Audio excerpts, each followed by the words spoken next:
İndi də 23 manata paylaşıram. 4 nəfərlik seti. Bax. Bax 4 dənə xəncər. 1, 2, 3, 4. Nasıl? 4 nəfərlik setdə nə görürsə hamısı daxildir.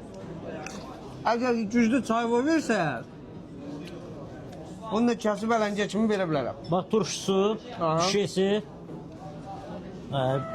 Bir də qatığı. Xanımlar üçün də setlər hazırlanır. Xanımlar ancaq axşam 6-ya qədər gələ bilərlər. Altdan da sonra ürəklər istəsə gələ bilər. Yəni bizdə şey deyil. Qapım stop qoymamış. Kim istəyir gəlsin. Prosta 6-dan sonra kişilər çox olur. Amma bu 23 manatlıq setimizdə axşam 18:00-a qədərdir. Kimə məsləhətdirsə 95 şirin çayınızı götürüb gələ bilərsiniz. Xəncələ aid. Kim istifadə Xəmir eləmək yeməyin istəsə. adı nə istəyirsinizsə, elə bir surətlə gəlmişəm, elə bir qiymətlər çıxardacağım ki.